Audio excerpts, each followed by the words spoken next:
Olá, crianças! Como vocês estão? Sejam bem-vindos para mais uma aula do ensino religioso com a professora Andreia. Hoje nós vamos falar sobre espaços e territórios religiosos. Vamos começar a aula de hoje? Antes, vamos separar o nosso material. O básico: caderno, lápis grafite, lápis de cor e a borracha. Eu aguardo.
Com o nosso material em mãos, vamos anotar no nosso caderno os dados de hoje. Data de hoje, aula 4, espaços e territórios. ER de ensino religioso. Eu aguardo.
vamos lembrar um pouquinho sobre o que nós conversamos na semana passada. Nós vimos que esses espaços podem apresentar outras funções além da religiosa, como, por exemplo, o turismo ou até o comércio, que incentivam os seus adeptos, ou seja, os seus fiéis, a realizarem peregrinações. Lembra que eu expliquei para vocês o que era peregrinação? É uma viagem que os fiéis de uma determinada religião fazem para um lugar sagrado dessa religião, que servem também para fortalecer a fé e também a viver mais intensamente esse lado espiritual das pessoas. Procuramos esses lugares para cumprir promessas, para fazer alguns votos, para pedir ou agradecer benefícios, ou até para agradecer as graças recebidas. E por último, na aula passada nós vimos sobre a Trilha do Sagrado, que é uma ação feita aqui em Curitiba, ou seja, que foi feita, quem sabe volte agora, depois dessa pandemia. É um passeio pelo centro da cidade que começa na Praça Tiradentes e que vai até o Largo da Ordem. E visitamos diversos lugares sagrados de diferentes religiões num local só, e aqui na nossa cidade. E hoje, professora? Bom, na aula passada, uma das atividades era desenhar um local sagrado. Vocês lembram disso? Sabe do que eu lembrei? Eu lembrei que existem lugares sagrados que não necessariamente precisam ser religiosos. Lugares que são muito importantes para algumas pessoas, como por exemplo o seu quarto, uma praça, um jardim. Enfim, lugares que trazem lembranças, que trazem coisas gostosas, sentimentos bons. Simplesmente locais onde nós gostamos de estar porque nos sentimos bem. Daí eu lembrei desse livro aqui, de dois irmãos que brigavam e discutiam o tempo todo. E um dia eles encontraram um túnel e tudo mudou. O nome do livro é O Túnel, de Anthony Brenne. Vamos então conhecer essa história. Era uma vez uma irmã e um irmão que não pareciam em nada, eram diferentes em tudo. A irmã ficava dentro de casa sozinha, lendo e sonhando. O irmão brincava lá fora com seus amigos, rindo e gritando, lançando e chutando, bagunçando e rolando. À noite, ele dormia tranquilamente no seu quarto, mas ela ficava acordada, ouvindo os barulhos da noite. Às vezes, ele engatinhava até o quarto dela só para assustá-la, porque sabia que ela tinha medo do escuro.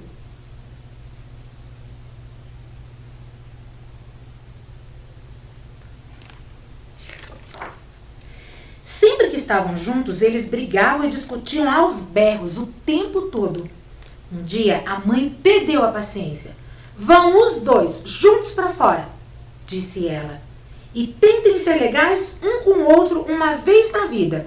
Estejam em casa na hora do almoço. Mas o menino não queria a irmã menor com ele. Eles foram para um terreno baldio.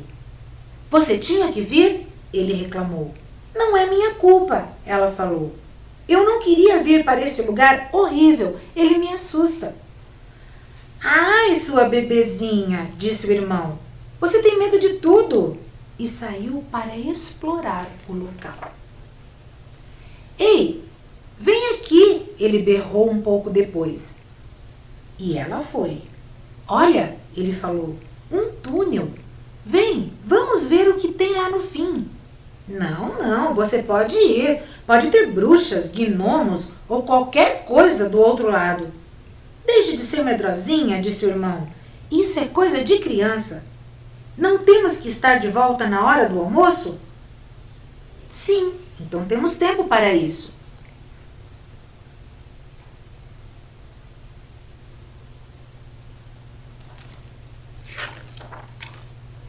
A irmã estava com medo do túnel E então ficou esperando ele voltar.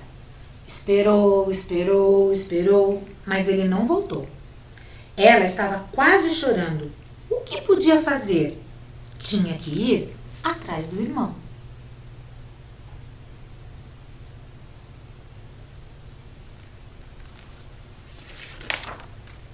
O túnel era escuro, úmido, com lodo assustador.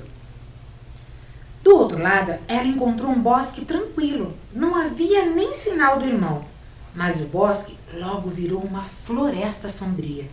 Ela pensou em lobos e gigantes e bruxas e quis voltar, mas não podia. O que seria do irmão se ela voltasse? A essa altura, ela estava muito assustada e começou a correr cada vez mais rápido.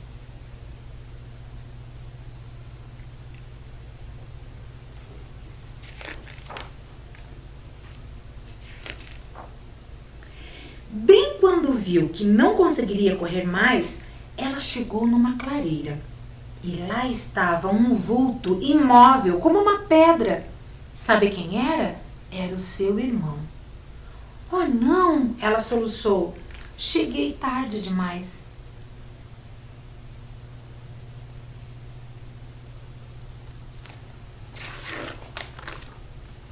Ela abraçou a figura dura e fria e chorou. A estátua, devagarzinho, começou a mudar de cor e foi ficando mais macia e quente. Então, pouco a pouco, começou a se mexer. Seu irmão estava lá. Rosa, eu sabia que você viria me ver, ele disse.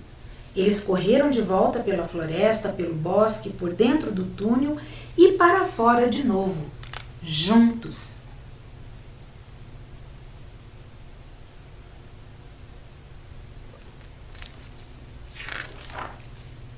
Quando chegaram em casa, a mãe estava colocando a mesa.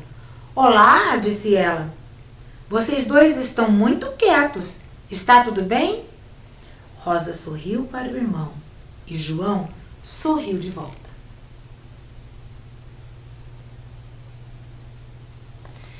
Esse livro, crianças, O Túnel, mudou a vida desses dois irmãos.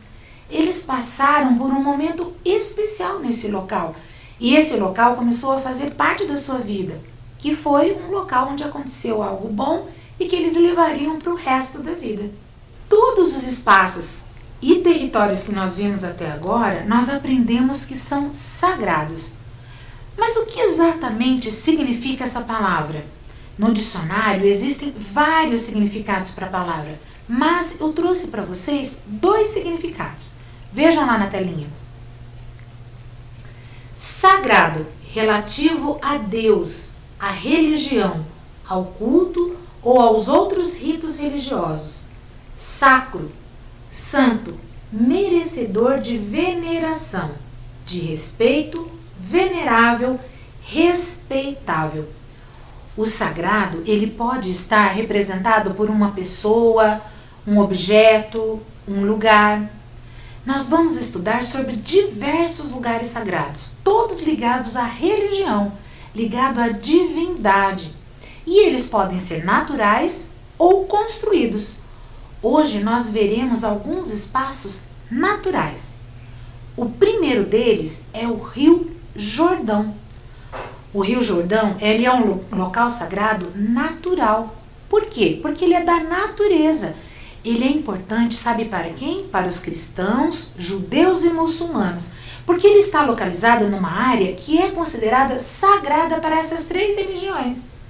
Também é nesse rio que acontece o batismo de Jesus Cristo, que é uma história contada na Bíblia. Então, para os cristãos, ele ainda é mais importante. O Rio Jordão, ele é um rio sagrado e aparece não só nessa história que é contada do batismo, mas em várias outras, lá dentro da Bíblia, o livro sagrado dos cristãos. Esse rio, ele aparece em diversos momentos e histórias dentro da Bíblia, que é o texto sagrado dos cristãos. Muitos cristãos viajam até esse rio para serem batizados também. Assim, eles acreditam que vivenciam essa história que Jesus viveu no seu batismo. Nós vamos assistir agora uma história da Bíblia. Já que eu falei que tem tantas histórias sobre o Rio Jordão, eu vou mostrar para vocês uma pessoa que narre uma dessas histórias. Vamos conferir?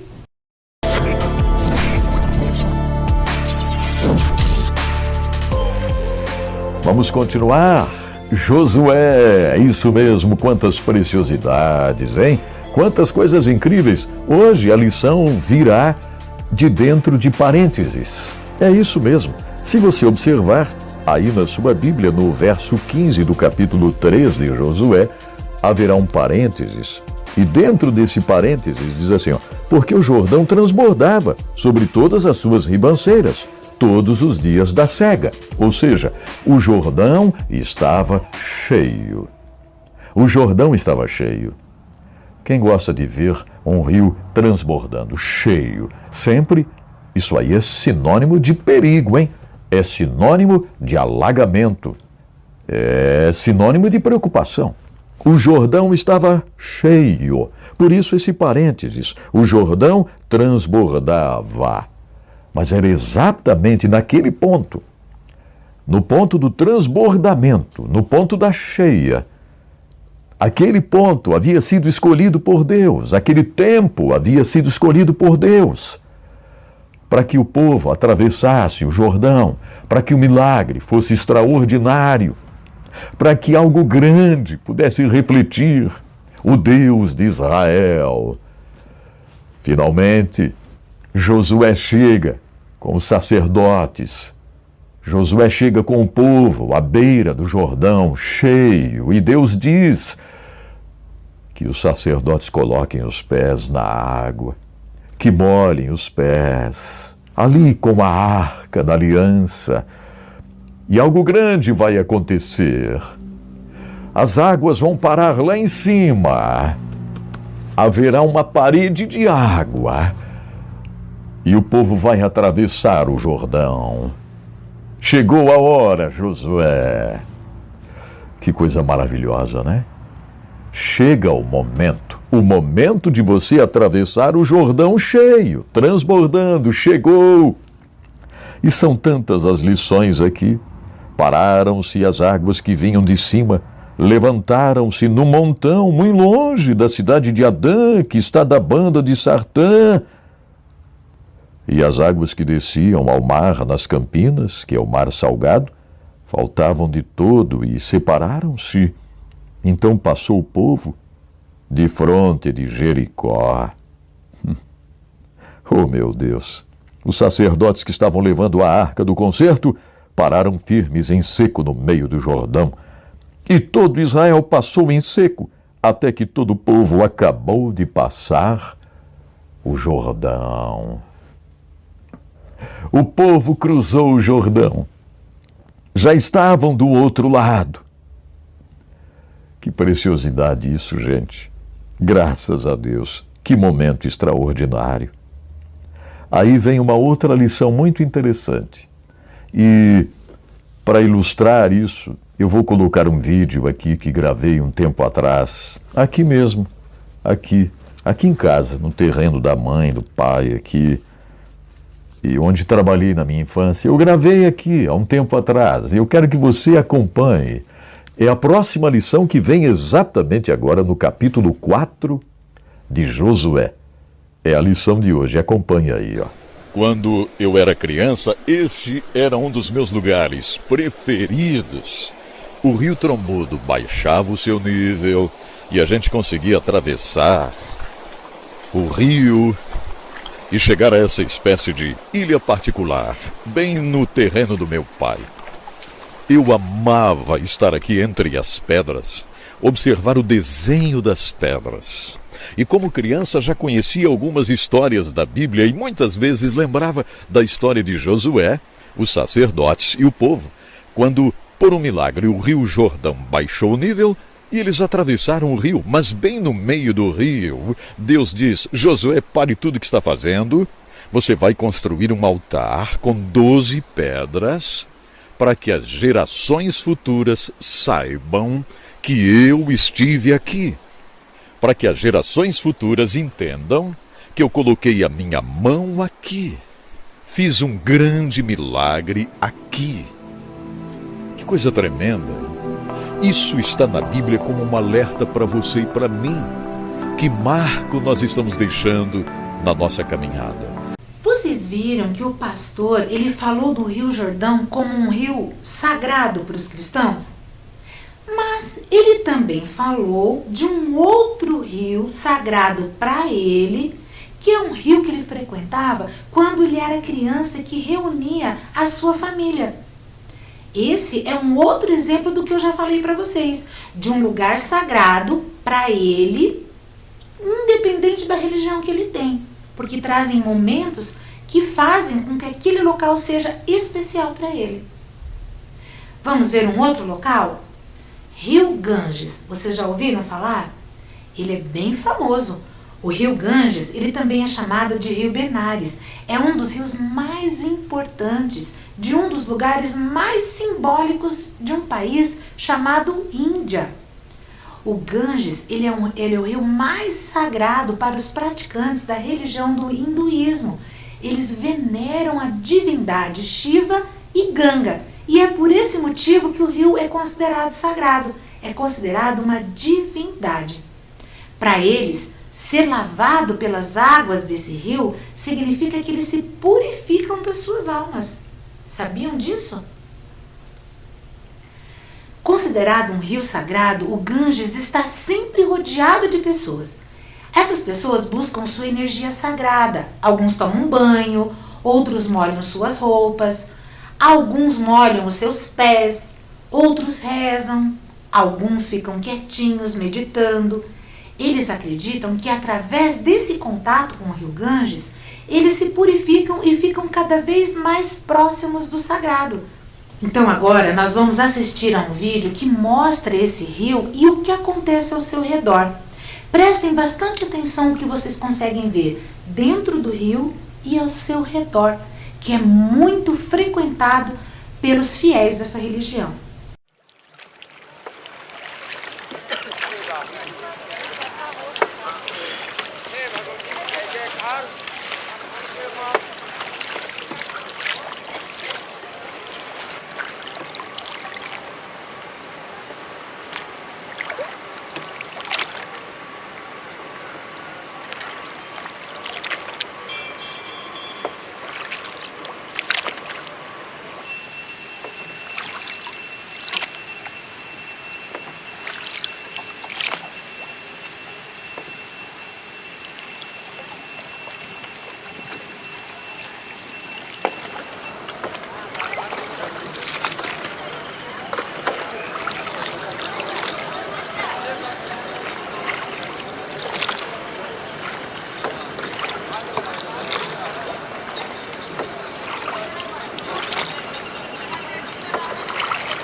लड़ाने बैठ जाएंगे तो दुनिया भूल जाएंगे अपना कब लड़ रहा है उसी भले अरे यार मुझे जब कब खत्म हुआ फलाना काम पे घर से निकले रहे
Que bonito, não é? Esse vídeo, ele é uma lembrança muito rica de visões e sons, energias e sentimentos que são vivenciados por todas as pessoas que acreditam que ele é sagrado. E nosso último rio do dia fala sobre a lenda das cataratas. Vocês sabiam que existe um rio no Brasil que é considerado sagrado? Isso mesmo. E adivinha em que estado do Brasil? No nosso estado, no estado do Paraná. Inclusive, existe uma lenda sobre esse rio. Esse rio ele é considerado sagrado para os indígenas. Vamos assistir a lenda das cataratas? Eu aposto que vocês vão lembrar, quem já visitou, aonde fica esse rio. Vamos conferir? Vocês sempre me perguntam a origem do nome da nossa TV Tarobá. Pois bem, vou explicar para vocês. E a origem vem da lenda das cataratas. Veja.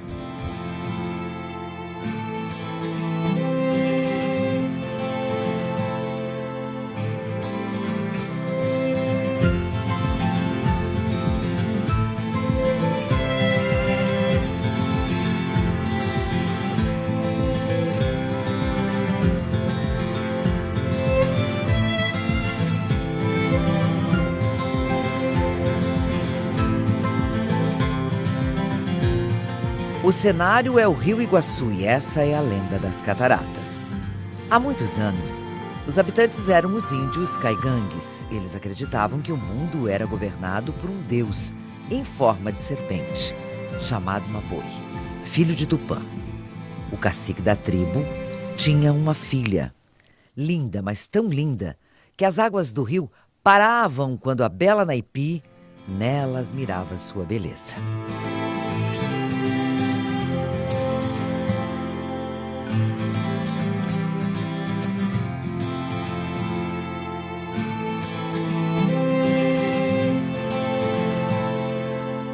E de acordo com a lenda, Naipi fora consagrada ao deus Maboi, ou seja, vivia somente para o seu culto.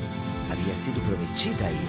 Entre os caigangues, um jovem guerreiro chamado Tarobá se apaixonou por Naipi.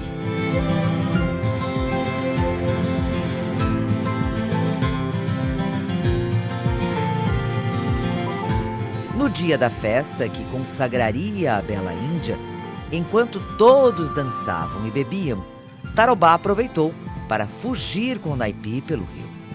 Ah, mas quando Maboi percebeu a fuga, ficou furioso.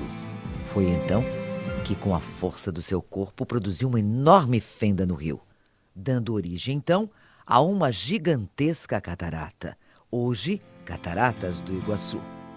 Tarobá e Naipi caíram de uma altura enorme e desapareceram para sempre.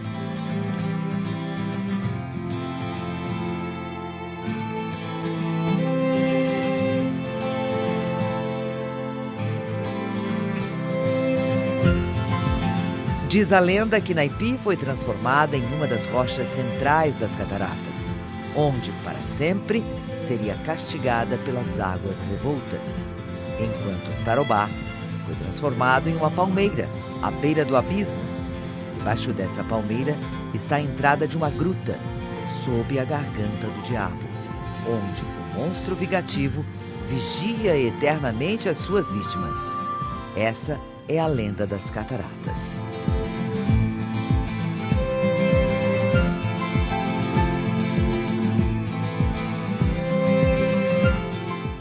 A história que foi aqui apresentada é sobre um mito religioso dos povos indígenas aqui do nosso estado.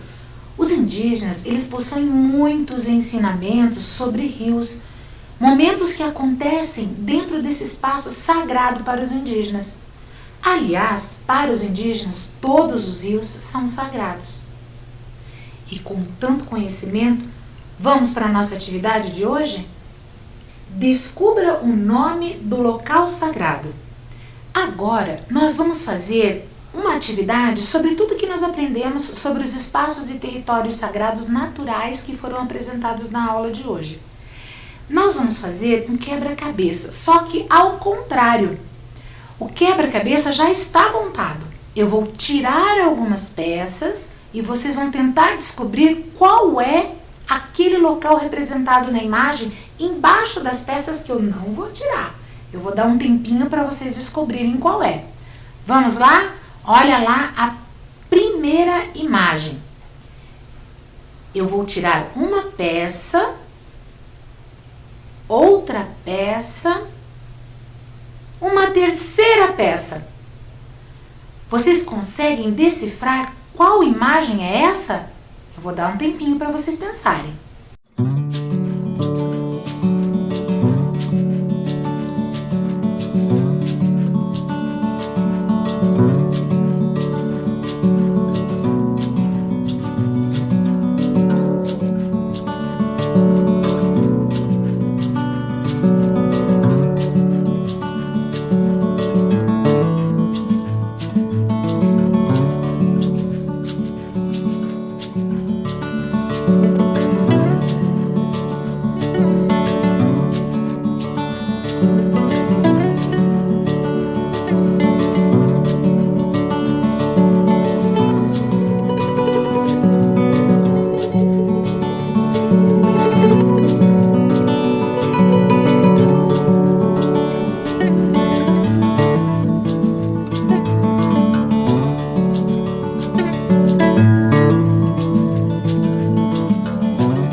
Então, vamos retirar as outras peças para descobrir.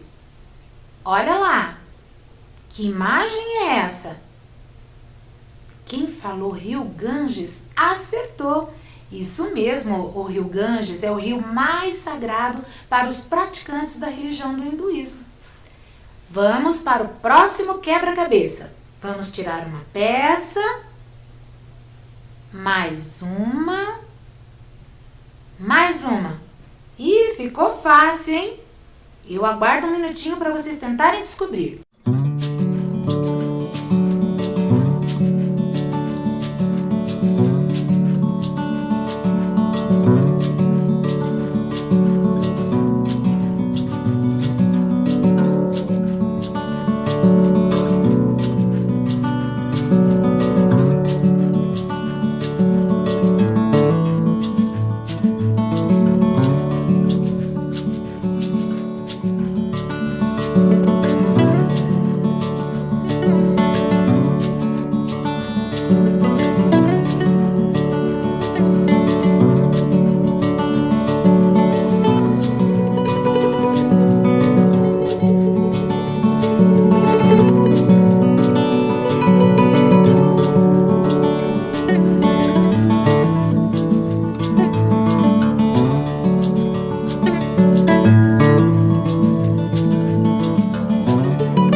Então vamos conferir. Uma peça. Agora a última peça. Que rio é esse? Quem falou o Rio Jordão acertou. Ele é muito importante para os cristãos, judeus e muçulmanos. Sabe por quê? Porque ele está localizado em uma área considerada sagrada por essas três religiões. E a última imagem. Vamos ver? Tira a segunda peça e a terceira. Essa ficou fácil, né, crianças? É o último rio que nós vimos. Eu vou dar um tempinho para vocês lembrarem o nome dele.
Então vamos conferir. Tirando mais uma peça e outra e outra. Veja que imagem linda desse rio que faz parte do nosso estado, o estado do Paraná. Quem lembrou o nome? Rio Foz do Iguaçu. Muito bem. Esse rio, ele é considerado sagrado para quem mesmo? Quem que lembra? Para os indígenas. Muito bem. É dessa cultura indígena que surgiu a lenda das cataratas. Que bacana, não é? E com tanto conhecimento, nós chegamos ao fim da nossa aula. Nós encontramos aqui nessa aula de hoje o início de um conhecimento que ainda nós vamos falar um pouco mais em outras aulas. E assim eu volto semana que vem, para que a gente possa continuar.